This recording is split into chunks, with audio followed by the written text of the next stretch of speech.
My name is Mark Bosco, and it's a real pleasure to introduce our plenary speaker, our final plenary speaker. Just again, a little bit of just the news of. You've reached the final boss. Yes. Yeah. So again, we have this final plenary with Phil Klay. I'll do a very short introduction.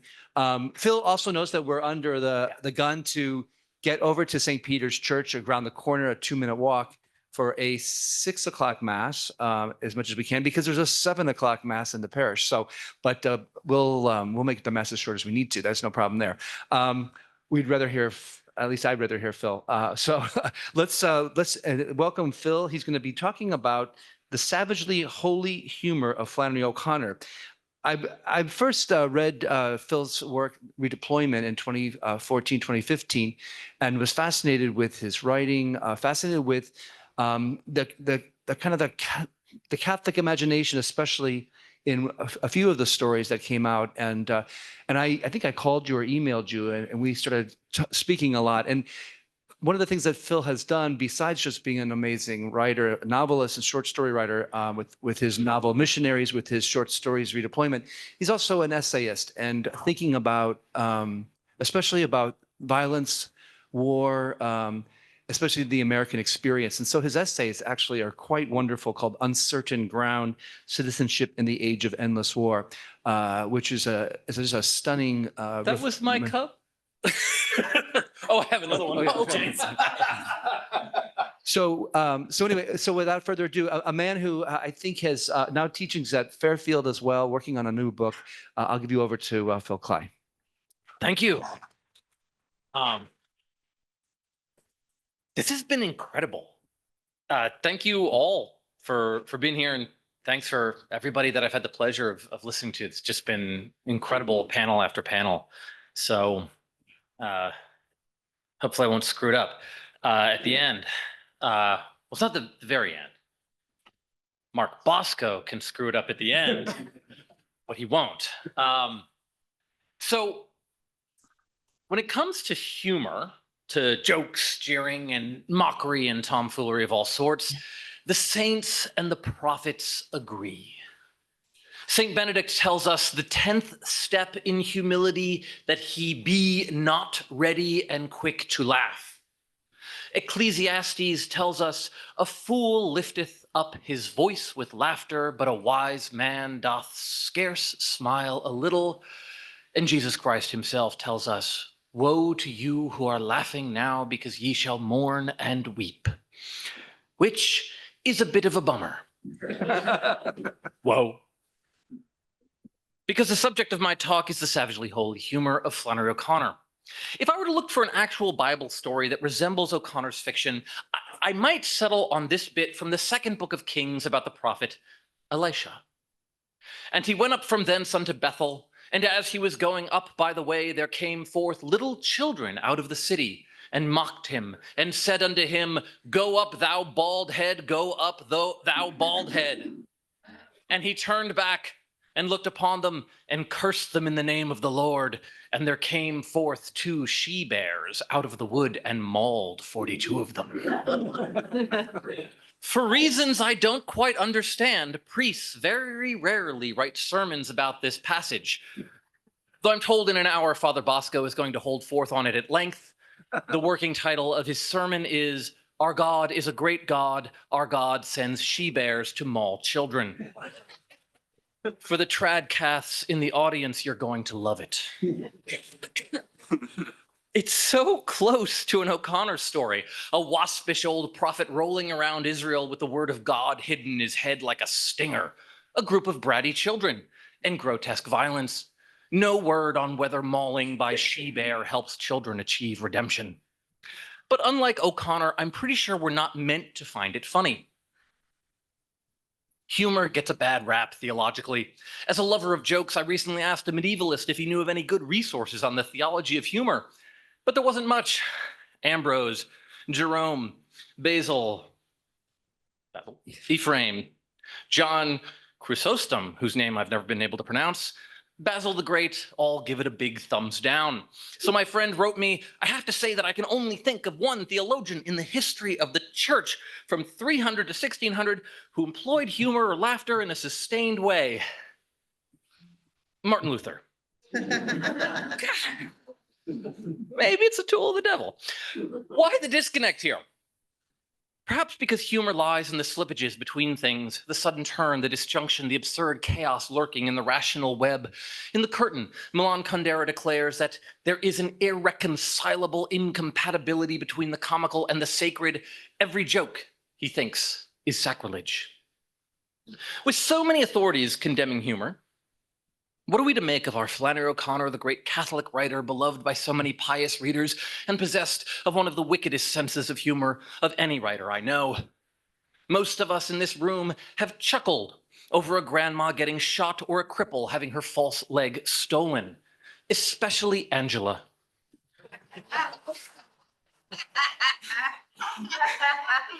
Henry Bergson declared that the comic depends for its effect on something like a momentary anesthesia of the heart, which must impose silence upon our pity, which perhaps explains why we, and here again I'm mostly talking about Angela, get so much enjoyment out of the murder of the elderly and the abuse of the disabled. So what do we make of this? I have three theories. Theory number one is simple. Flannery O'Connor's fiction is evil, and we're all bad people for liking it. There's quite a lot to say for this theory, so let's not dismiss it. Sure, O'Connor once claimed, I write from the standpoint of Christian orthodoxy, I write with a solid belief in all the Christian dogmas, but statements by writers on why they write should be treated like the statements of serial killers on why they murder. Both are trying to explain deep inner compulsions they probably don't understand, and both are perfectly willing to lie. If I look at O'Connor not in terms of themes or moral or spiritual lessons, but as a writer I can try to steal things from for my own work, the writer she most clearly resembles is Edgar Allan Poe. An influence she spoke about. She mentioned her Edgar Allan Poe period, which lasted for years and consisted chiefly in a volume called The Humorous Tales of E.A. Poe. These were mighty humorous. One about a young man who was too vain to wear his glasses and consequently married his grandmother by accident. Another about a fine figure of a man who in his room removed wooden arms, wooden legs, hairpiece, artificial teeth, voice box, etc., etc. Another about the inmates of a lunatic asylum who take over the establishment and run it to suit themselves. This is an influence I would rather not think about. Later in the letter, she notes all the sophisticated authors she ended up reading: Faulkner, Kafka, Joyce, Dostoevsky, Gogol, Henry James, and religious writers like Mauriac and Bernanos, but says always the largest thing that looms up is the humorous tales of Edgar Allan Poe. I'm sure he wrote them all while drunk too. In the shape and structure and effect of the stories, we see that influence clearly. The use of a mixture of comic and horrific elements that all lead to a culminating moment in which all the imagery and tension gets released in one bit of dramatic action, often violent, what Poe called the unity of effect. The pleasurable feeling I get from the end of A View to the Woods when a grandfather murders his beloved granddaughter by smashing her head against the rock is not so dissimilar to my delight at mass slaughter at the end of The Mask of the Red Death. The effect is powerful, I enjoy it greatly, and I can learn many things for my own pleasure, but I'm not sure it speaks well of me. When in my novel Missionaries, I had to write a scene leading up to a man getting chainsawed to death on top of a piano in front of his daughter, a scene which some readers have said disturbed them for some reason. To get the correct impact, which I wanted, which was both to titillate while also selling the horror, I looked to Poe and O'Connor as models. Part of the pleasure in O'Connor's work is the pleasure we get from the spectacle of cruelty. In an interview with the New York Times years ago, the great religious writer Marilyn Robinson revealed that she was not a fan of O'Connor. She, telling the Times, "Her prose is beautiful, her imagination appalls me." Apparently, she didn't see the humor in O'Connor, which is surprising because Robinson is a Presbyterian, and Presbyterians are generally a big bag of chuckles.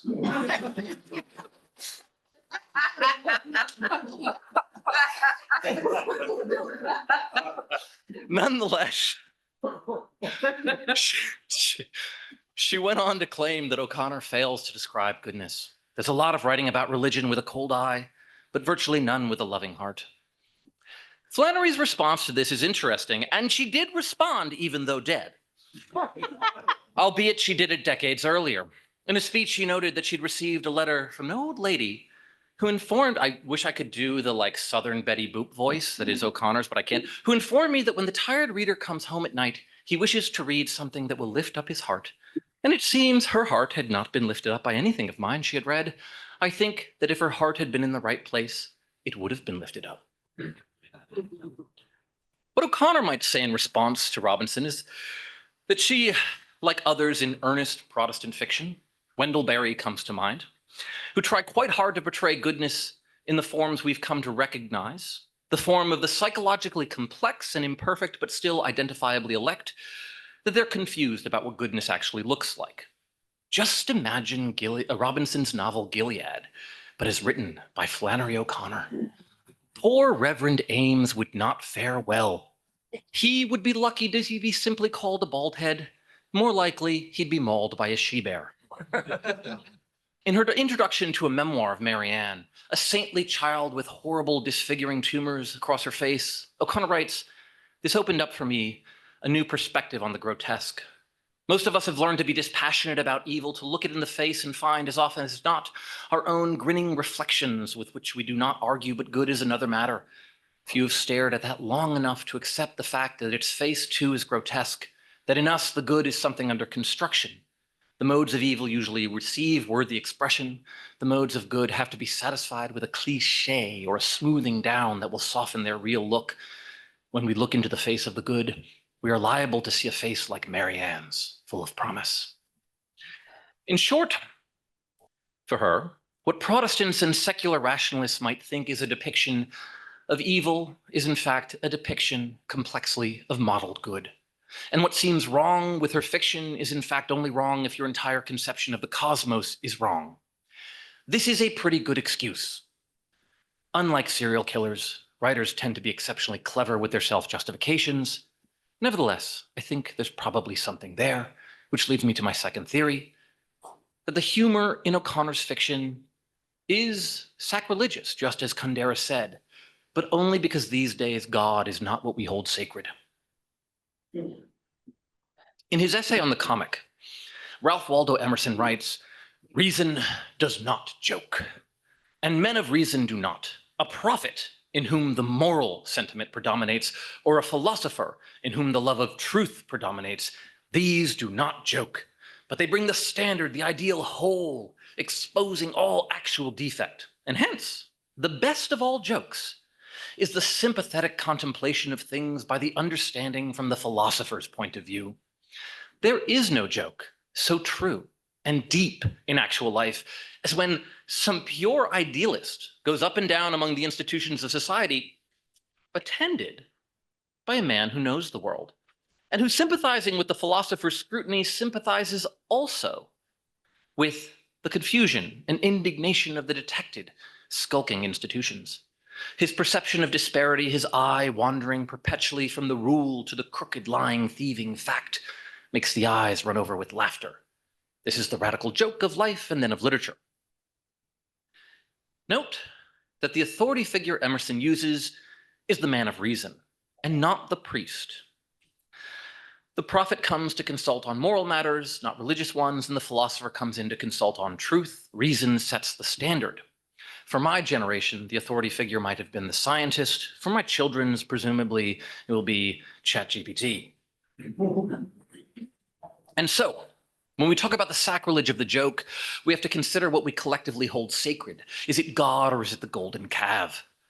For O'Connor, our age was a secular one, even if it was a bit Christ-haunted, and her sacrilege is against the triumphant, rational, secular culture, steadily displacing the old mainline Protestantism.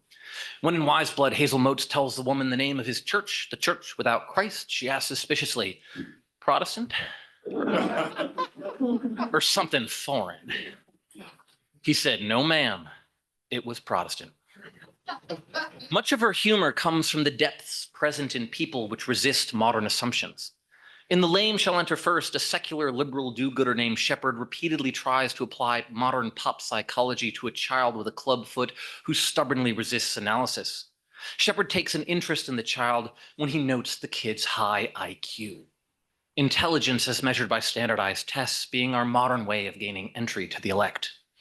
Convinced that the child acts out because of his deformity, Shepard tells him, "Rufus, you've got into a lot of senseless trouble, but I think when you understand why you do these things, you'll be less inclined to do them.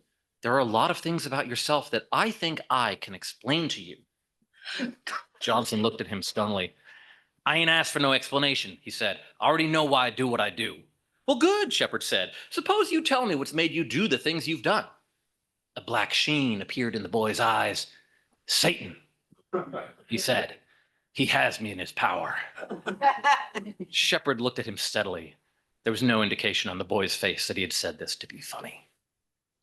When you read many modern novelists, from George Eliot to Richard Yates, novelists I love, part of the pleasure is seeing characters pinned and dissected like so many butterflies, their psychological motivations and twists mapped with insight and precision. The writer Ian McEwan, at a Q&A, once told me that he felt modern writers needed to be familiar with modern science, since modern knowledge of the brain had intruded into the space we used to ascribe to the soul. For O'Connor, though, humor develops from the inadequacy of such explanations. In the story, trying to reduce Rufus to such a symptom of his psychology or social circumstance always buffoonishly fails. And it's offensive. For if evil is a mere symptom of circumstance, then evil doesn't really matter, and neither does Rufus, and neither do you or I. For O'Connor, character becomes interesting when psychological motivation fails, but plausibility somehow is retained. In Parker's Back, the main character finds himself attempting to flirt with a humorless, plain girl with eyes gray and sharp like the points of two ice picks. Hot. After she rebuffs his advances, and the story has detailed each and every way in which she doesn't appeal to the main character, O'Connor writes, "He made up his mind then and there to have nothing further to do with her." Then there was a magnificent paragraph break, and the sentence, "They were married in the county ordinary's office because Sarah Ruth thought churches were idolatrous."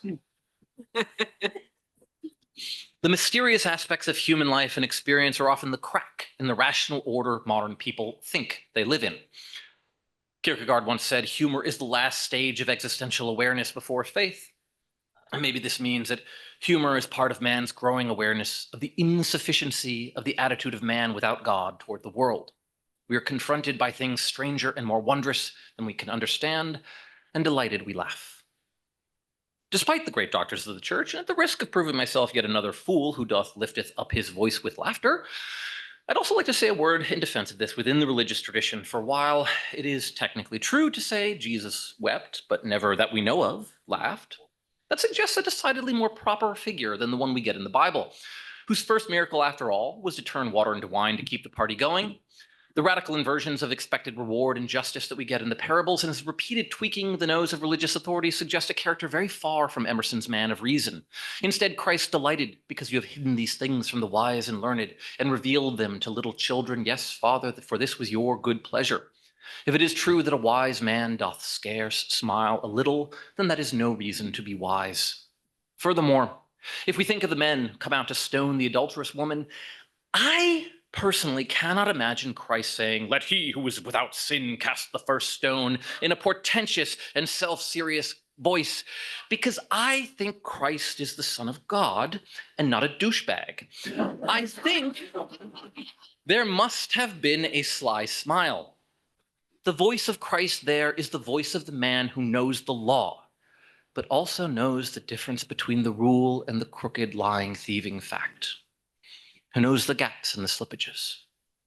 Whatever else you may say, for the Orthodox Christian, our Savior has a strong spirit of playfulness. But still, this seems insufficient for the most extreme moments in O'Connor, the moments where she is at her most like Poe, where humor and terror come together almost perfectly, which leads to my final theory. The moments of comedy and terror, which are so striking in O'Connor, are not the result of a religious writer's response to modernity, are not sacrilegious or destructive at all, but are the natural response of any person, of any age, to the perception of the divine. And that this goes back to the earliest foundations of Christian and Jewish faith. The philosopher Ted Cohen, in his book on jokes, which is a lot of fun, notes that the beginning of the Abrahamic faith, their literal conception, begins with laughter. In Genesis 17, when God sets out his covenant with Abraham, he declares that Abraham shall have a son, though Abraham is 100 years old and his wife, Sarah, 90. Abraham's response is to fall on his face laughing. And then he circumcises his whole household, which must have been fun. The Lord God then comes again to Abraham and says, "Lo, Sarah thy wife shall have a son." And Sarah heard it in the tent door which was behind him. Now Abraham and Sarah were old and well stricken in age, and it ceased to be with Sarah after the manner of woman. Therefore Sarah laughed within herself, saying, "After I am waxed old, shall I have pleasure, my Lord being old also?" Which is a nice old-timey way of suggesting that your husband can't get it up. And the Lord said unto Abraham, "Wherefore did Sarah laugh, saying, Shall I of surety bear a child, which am old? Is anything too hard for the Lord? At the time appointed I will return unto thee according to the time of life, and Sarah shall have a son." Then Sarah denied, saying, "I laughed not, for she was afraid." And he said, "Nay, but thou didst laugh." Importantly, God does not castigate her. There is no punishment. Cohen says, the fully human, fully acceptable response to the mystification of the world is a laughing acceptance, a kind of spiritual embrace. Their child, the beginning of the great chain of descendants who will give rise to the nation of Israel and to Christ himself, is then named Isaac, which means laughter. And Sarah declares, "God has brought me laughter. Everyone who hears will laugh with me." Laughter then joins prayer as a deeply human response to the absurdity and mystery of the world. Cohen goes on to provocatively link this moment with two other pivotal moments in the history of the faith. The first is Moses encountering the burning bush, and the angel of the Lord appeared unto him in a flame of fire out of the midst of a bush, and he looked, and behold, the bush burned with fire, and the bush was not consumed. And Moses said, "I will now turn aside and see this great sight, why the bush is not burnt." And when the Lord saw that he turned aside to see, God called unto him out of the midst of the bush and said, "Moses, Moses." And he said, "Here I am." Cohen points out that it is only when Moses turns aside that God judges him to have done something special. Not every human being turns aside to look at marvelous sights. Moses' response here is not laughter, but awe. The final moment for Cohen is the most challenging, the binding of Isaac. For after the laughter, the joyous response to the wonderful incomprehensibility of God, it came to pass that God did tempt Abraham and said unto him, "Abraham," and he said, "Behold, here I am." And he said, "Take now thy son, thine only son Isaac, whom thou lovest, and get thee into the land of Moriah, and offer him there for a burnt offering upon one of the mountains, which I will tell thee of." You know what happens next. Abraham binds his son. He lays him on an altar. And Abraham stretched forth his hand and took the knife to slay his son. And the angel of the Lord called unto him out of the heaven and said, "Abraham, Abraham." And he said, "Here I am." And he said, "Lay not thine hand upon the lad, neither do thou anything unto him. For now I know that thou fearest God, seeing thou hast not withheld thy son, thine only son, from me." Here, the incomprehensibility of God provokes fear or terror. And so there's that triad. Sarah, full of laughter. Abraham, fearing God. Moses, full of wonder. All three are moments which slip past the rational mind's ability to conceive of the ways of God. If you do not believe in a rational, intelligible world, but in God's world, a world in which mystery forever confronts those willing to turn aside to look at strange and marvelous sights, then the moments of such fissures will likely, in turn, produce fear, awe, or joyful laughter. What is remarkable about O'Connor at her best is the way these categories smash into each other. In Good Country People, a delightfully ridiculous small-town Southern mother has a daughter who, just like O'Connor herself, is a sharp, intelligent woman who sees through people, sees their ugliness, who has mobility problems, in this case a wooden leg, who is a virgin, who has a strong and fierce set of beliefs, and who says she will die young. But she's also an atheist. And though her mother named her Joy, she has renamed herself Holga, and she stomps around, superior to and contemptuous of everyone and everything. No wonder for her. Sometimes she goes for walks, though it's not clear why. She didn't like dogs or cats or birds or flowers or nature or nice young men. She looked at nice young men as if she could smell their stupidity. Holga is a clear enough self-portrait that O'Connor had to disavow her. She's also a ridiculous, comical monster. But then along comes a Bible salesman, a man who from the very beginning is obviously lying. He tells Helga's mother precisely what she would want to hear to let him into her home, and gives his name as Manly Pointer. Another great name. Helga naively takes him at his word. In him, she sees Christian innocence and stupidity. She conceives of the idea that she might convert Pointer, not to Christianity, but to the truth, which in Helga's case seems to be a blend of a dash of Nietzsche, an aroma of Heideggerian nonsense, and a bucket of pretension. As the story progresses, though, Helga begins to deepen. O'Connor writes that though she'd started thinking of it as a great joke and then had begun to see profound implications in it, she'd lain in bed imagining dialogues for them that were insane on the surface, but that reached below the depths that no Bible salesman would be aware of. Their conversation yesterday had been of this kind. As the actual seduction goes underway, we find unexpected innocence in her, a girlishness younger than her years. "I may die too," she said suddenly, and looked up at him. His eyes were very small and brown, glittering feverishly. Later, she imagines that things came to such a pass that she very easily seduced him, and then, of course, she had to reckon with his remorse. True genius can get an idea across even to an inferior mind. She imagined that she took his remorse in hand and changed it into a deeper understanding of life. She took all his shame away and turned it into something useful. Okay, that's funny and ridiculous, but notice how pro-social Helga is being, at least for Helga. As ridiculous as she is, she wants to share what she values most, her fancy ideas. As she opens up, she's made more vulnerable and less monstrous. They kiss, and the kiss, which had more pressure than feeling behind it, produced that extra surge of adrenaline in the girl that enabled one to carry a packed trunk out of a burning house. But in her, the power went at once to her brain. Even before he released her mind, clear and detached and ironic anyway, was regarding him from a great distance, with amusement but with pity. She had never been kissed before, and she was pleased to discover that it was an unexceptional experience and all a matter of the mind's control. There's a bit of sweetness in this comedy.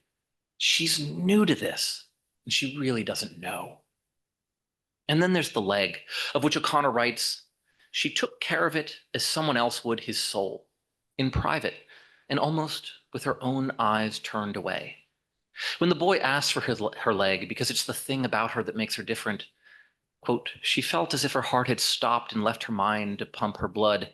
She decided that for the first time in her life, she was face to face with real innocence.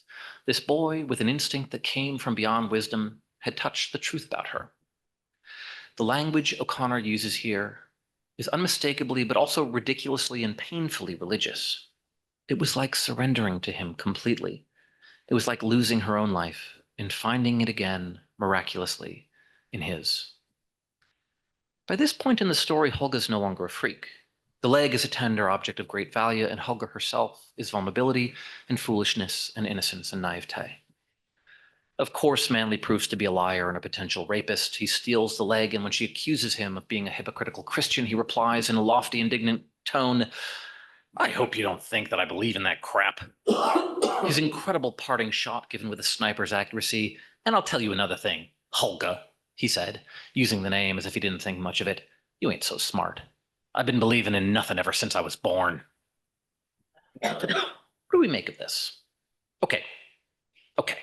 It's O'Connor getting back at every sophisticated intellectual who sneered at her religious faith. It's a delightfully nasty prank, but so what? It's easy to create a character to use as a punching bag. Helga isn't that, or can't be that, by the end. Her atheism, her intellectualism isn't the key thing about her. It's the surface. It's the armor. She's more innocent and naive and eager to trust and eager to have faith in someone than she knows.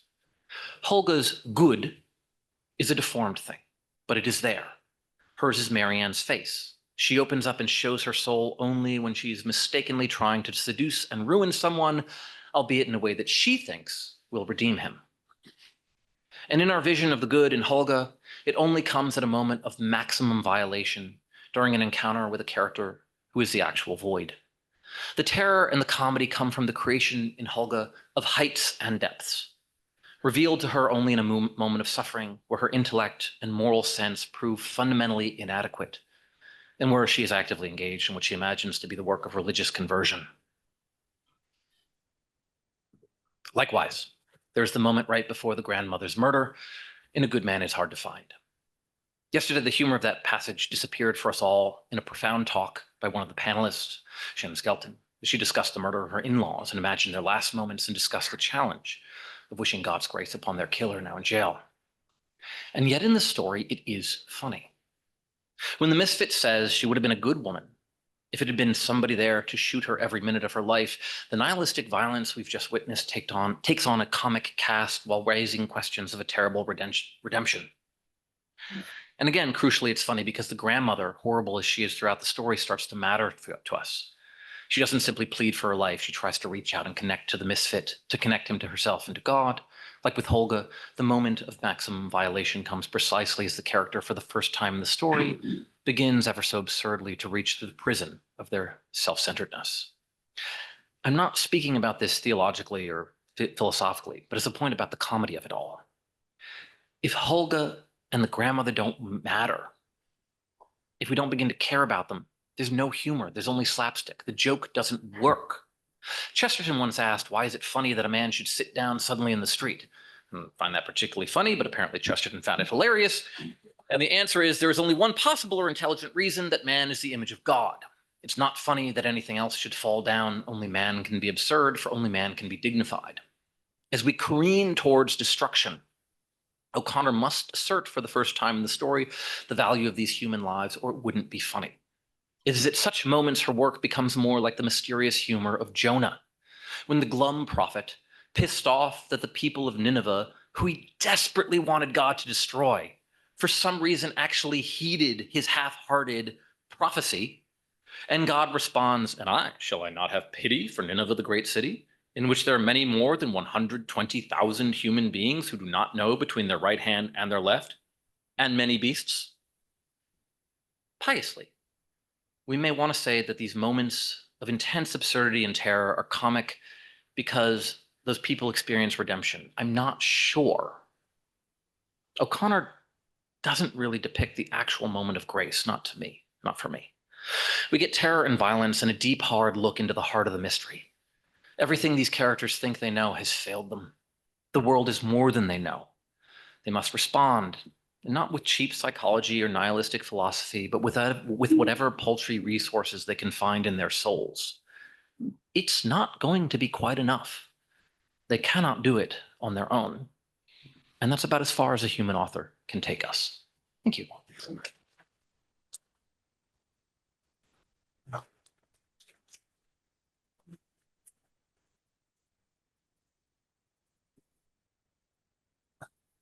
Thank you, Phil. We have some time for some comments or questions. I do want to say one thing at the beginning, though, about finding something in the Middle Ages. There was it's called the Risus Paschalis, the Easter laugh, and in the medieval age, the priest on Holy Saturday and Easter Sunday was to tell a joke on Satan, basically. So you can put that in there when you but there is something in the Middle Ages, and it took the Jesuit to tell you that.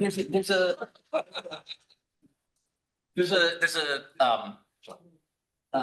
another medieval theologian who's like Flock got really drunk and just like wrecked everything, and he gave a justification of it that was like, you don't want like wine barrels to burst. They need to let off steam every once in a while. I mean, Aquinas actually says it's a sin to have not too much playfulness. So, but yeah, humor gets a bad rap. The philosophers too: Plato, Aristotle, Epictetus never laughed apparently. Hobbes calls laughter it's like spasms and grimaces or something. Yeah. Sudden glory is one of the phrases. Yeah. Sudden glory. Anybody have a question or comment?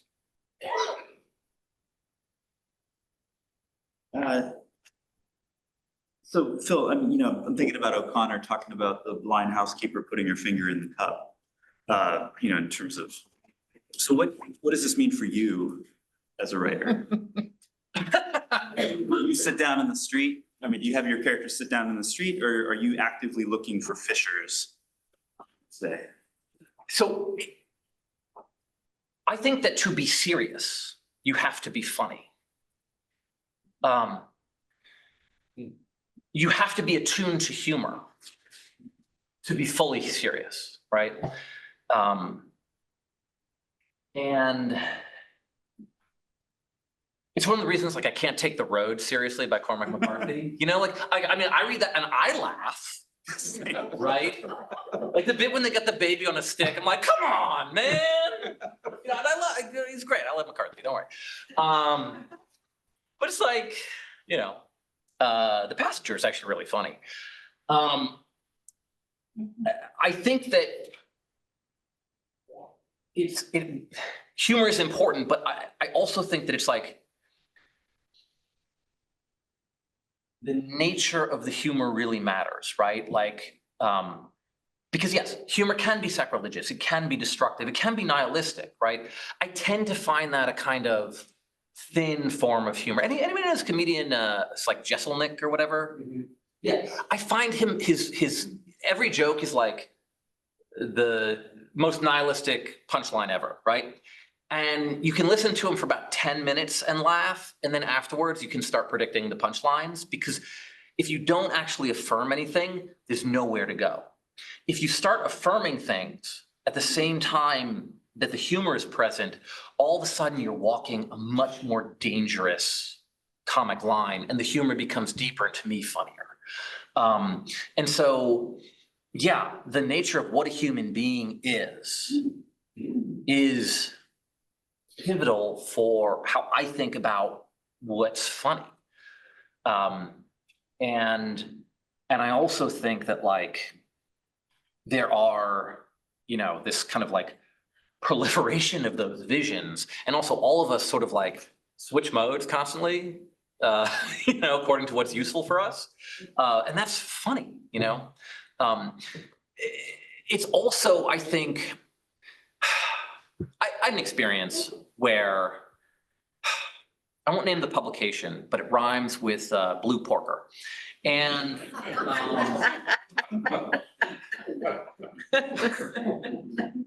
I had written an essay dealing with actually a lot of like comic things, sort of among people trying to get Afghans out of Afghanistan.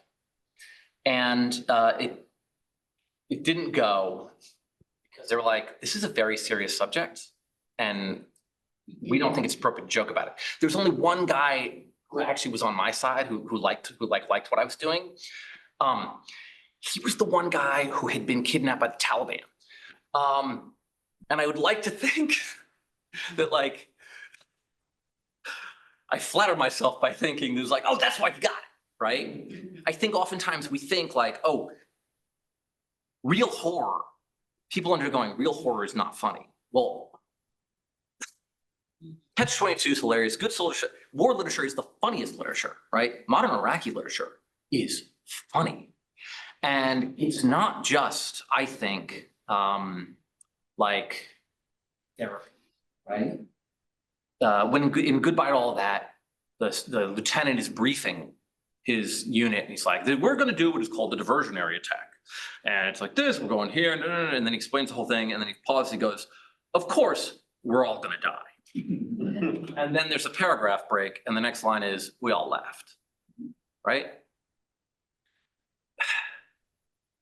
These are men caught in industrial warfare, okay? They have a limited range of options, right? But they're human. They are more than their options. And I think that humor is one of the ways that we respond to the absurdity and cruelty of the world, and assert human value, and assert something that isn't captured. Yeah,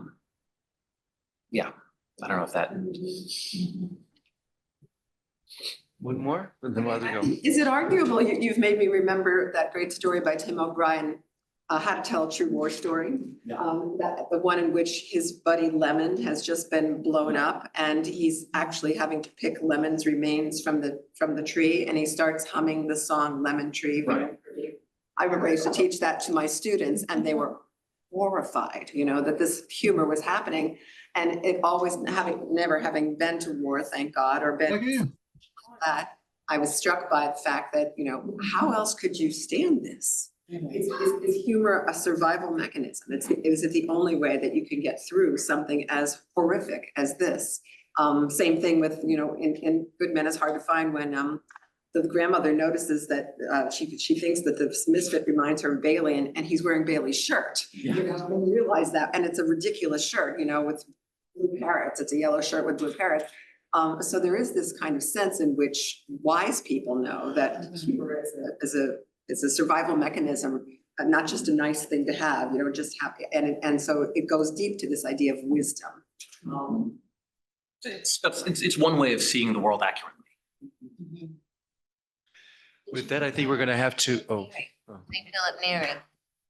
St. Philip Neri. Yeah. I mean, you know, he went to that famous dinner party with all priests, bishops, cardinals. He only shaved one side of his face. I thought, talk about humor. Yeah. Imagine when he walked in, what they thought. He had such wisdom. Yeah. thanks, Carol. Well, we're going to have to leave it there. Thank you so much, Phil, for really rounding out Thank this you. entire time.